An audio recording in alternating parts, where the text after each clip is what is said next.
जय हिंद दोस्तों, वंदे मातरम। सैनिक समाचार में आपका हार्दिक स्वागत है। सबसे पहले बात करूंगा आज हेडलाइंस की। हेडलाइंस में जंतर मंतर पर गरजे कर्नल साहब, और आप देखते हो जन सैलाब आखिर क्यों, सरकार के सामने रखी चुनौती। और सेना के जनरल साहब ने कहा कि सैनिकों के लिए बहुत सारी चुनौतियां, चाहे एलओसी पर चुनौती, एलएसी पर चुनौती, मणिपुर के बारे में क्या क्या और अग्निपथ के बारे में क्या कहा, आप उनका लाइव इंटरव्यू देख सकते हो। कल ये अखबारों में प्रमुखता से छाई रही ये दो बातें। देश की सुरक्षा के साथ खिलवाड़ है। देश की सुरक्षा के अंदर एक ऐसी नई स्कीम ला दी गई है जिसके तहत देश के सैनिकों के अंदर ही भेदभाव करते हैं।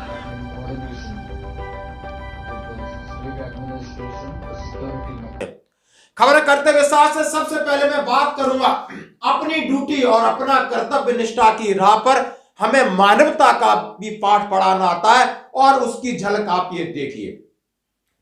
जम्मू कश्मीर में हमारा एक योद्धा सैनिक जो अपनी ड्यूटी कर रहा है, वहां पेट्रोलिंग कर रहा हो, चाहे वो रखवाली कर रहा हो, लेकिन के साथ जब उसके सामने बच्चे दिखे तो उन छोटे छोटे बच्चों को रोड क्रॉस कराना, उनको चॉकलेट देना, उनके दिल में जाकर उसके कितना दिल में रहता है कि बच्चों और किसी लोगों के मान सम्मान के लिए, यानी अपनी ड्यूटी को छोड़कर मानवता की भी ड्यूटी साथ साथ ये करते हैं। ये सैनिक हो सकते और कोई नहीं।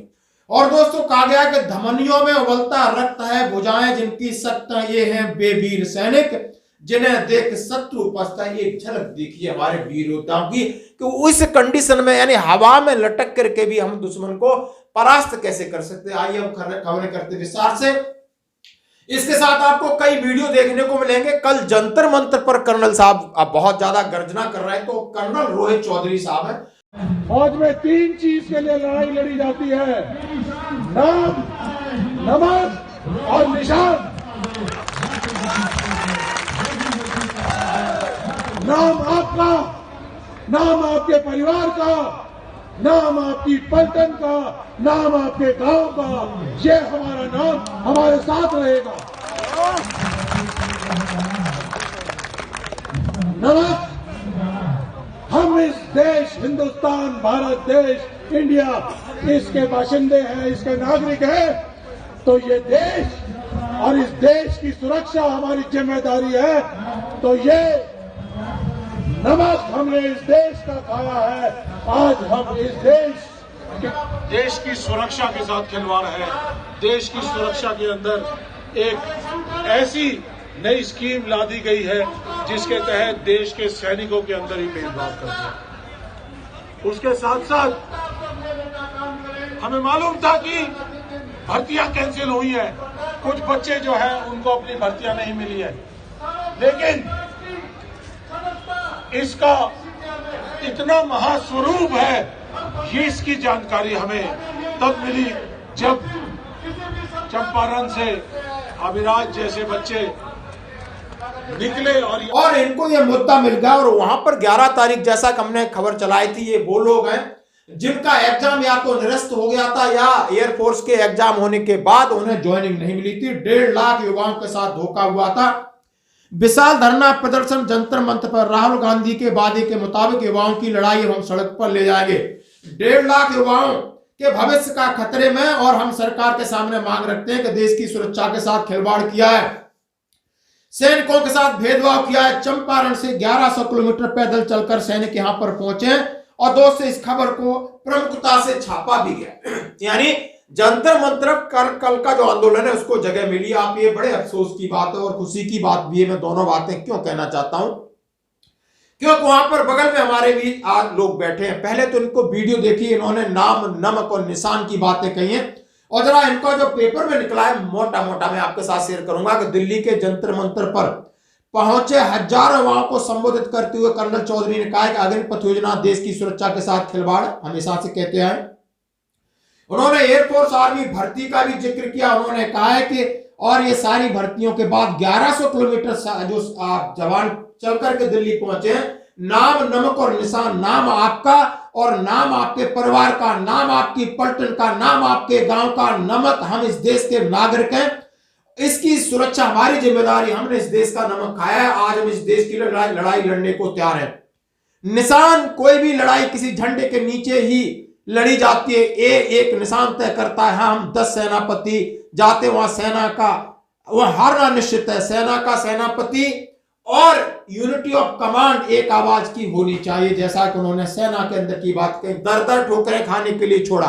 उन्होंने कहा है कि सैनिकों को दर दर छोड़ा। राहुल गांधी से भी की थी मुलाकात, बहुत सारी चीजें उन्होंने कहा है। इनके आप जरा वीडियो और उनकी गर्जना सुनिए, किस तरह सरकार को कटघरे में ले रहे हैं। और जंतर मंतर पर काफी जबरदस्त भीड़ है। उन लड़कों ने भी कहा है, सवेरे भी उनका कॉल आया कि साहब इसको आप जरूर डालना, क्योंकि हमारे भविष्य का सवाल है। आप तो उन्होंने कहा है कि आप तो नौकरी भी कर लिया, पेंशन भी ले रहे हो, फिर भी और पेंशन बढ़ाने के लिए जंतर मंतर में बैठे हो, बट हम भी आपके बच्चे हैं, हमारा क्या भविष्य। अपने सैनिकों से आप गुहार करिए कि हमारे बारे में हमारे साथ खड़े हों तथा हमें न्याय मिले। आखिर हमारा कसूर क्या था? ये बात कसूर का है। हमने तो 100 करोड़ रुपए का चंदा करके भी सरकार को दे दिया, लेकिन सरकार हमारी नहीं सुन रही। आपने इनका देना होगा साहब। अब बढ़ते हैं, जनरल पांडे साहब ने कल बड़ा डिटेल में इंटरव्यू दिया और सेना के और देश के हालात के बारे में। LAC line of actual control, LOC line of control. मैं आपको ये नक्शा दिखा रहा हूं, मणिपुर में आखिर क्या हो रहा है, जरा इसका एक वीडियो देखिए। किस तरह सैनिकों के पीछे वहां के लोग पड़े, आताताई, चाहे लेडीज हो जेंट्स हो, उनके दिमाग में क्या हो गया, जरा आप ये भी देखिए। अग्निपथ के बारे में उन्होंने बोला है, वो पहले हमारे 2 बैचेस अग्निवीर के अभी हमारे यूनिट्स में, फील्ड में, पीस में, सब जगह पर पूरी तरह से यूनिट्स में अभी इंडक्टेड है या तैनात है। और जो फीडबैक जो अभी हमको मिला है वो एक बहुत सकारात्मक, अच्छा और एक तरह से उत्साहपूर्वक है। इसके बारे में हो सकता है, और यदि आपके कोई सवाल है तो मैं बाद में इसके बारे में कोशिश करूंगा। इसी मानव संसाधन प्रबंधक की प्रक्रिया के तहत ऑफिसर्स मैनेजमेंट, जो हमारी ऑफिसर्स की संख्या में जो कमी थी, हमने उसको एक अच्छे तरीके से अग्निपथ की फीडबैक बहुत संतोषजनक है। इसके बाद उन्होंने वुमेन अफसर को बोला, मैंने 120 को कमांडिंग अफसर बनाया, इसके बारे में चर्चा की। LOC के ऊपर क्या लिखा है जरा हम आप बात करते हैं, इनके मुंह से सुनिए। LAC पर हालात अब भी तनावपूर्ण, चीन से तनाव पर क्या बोले आर्मी चीफ। भारतीय सेना प्रमुख जनरल पांडे ने LAC पर हालात इस तरह है लेकिन संवेदनशील है, हमारी तैयारी हाई लेवल की, हम LAC पर किसी भी स्थिति से निपटने के लिए सक्षम हैं। इसके अलावा पाकिस्तानी सीमा को लेकर आर्मी चीफ ने कहा कि हम LOC पर घुसपैठ की कोशिशों को नाकाम कर रहे हैं। भारतीय army chief general Manoj Pandey ने गुरुवार को कई मुद्दों पर लेकर एनुअल प्रेस वार्ता की। इस दौरान उन्होंने पूर्वी लद्दाख में LAC पर मौजूदा स्थिति, पाकिस्तान में आतंकवाद, मणिपुर के मौजूदा हालात सहित कई मुद्दों पर अपनी बात रखी। जनरल पांडे ने कहा कि उत्तरी सीमा पर हालात स्थिर लेकिन संवेदनशील है। उन्होंने कहा हम सैन्य और राजनीतिक स्तर पर बातचीत जारी रखें। LAC पर हमारी तैयारी हाई लेवल की है, LAC पर किसी भी स्थिति को निपटने के लिए सेना सक्षम है। जम्मू कश्मीर की स्थिति पर सेना प्रमुख ने कहा घुसपैठ की कई कोशिशें हुई, इसके बावजूद नियंत्रण रेखा पर संघर्ष विराम कायम है। हम LOC पर घुसपैठ की कोशिशों को नाकाम कर रहे हैं। जम्मू कश्मीर के भीतरी इलाकों में हिंसा में काफी गिरावट आई है। पाकिस्तान से आतंकियों को सहयोग मिलना जारी है। उन्होंने उसके ऊपर भी अपने विचार व्यक्त किए। चीन भूटान सीमा को लेकर क्या बोले आर्मी चीफ। चीन भूटान सीमा को लेकर आर्मी चीफ ने कहा कि भूटान के बीच विश्वास, सद्भावना आधारित अद्वैय और द्विपक्षीय संबंध है। बॉर्डर के नजदीक होने के कारण सैन्य क्षेत्र में स्थानांतरित हो जाता है। इसी वजह से भूटान भारत आपसी सुरक्षा चिंताओं को लेकर साझा करते हैं। म्यांमार की स्थिति का भारतीय सीमा पर प्रभाव को लेकर कुछ विद्रोही समूह मणिपुर में आने की कोशिश की है, हम उन पर कड़ी नजर रखे हैं। मणिपुर के हालात के बारे में बोला कि उन्होंने कहा है कि हम प्रशासन की मदद कर रहे हैं। आसाम राइफल्स हमारी सभी यूनिट ने अच्छा काम किया है।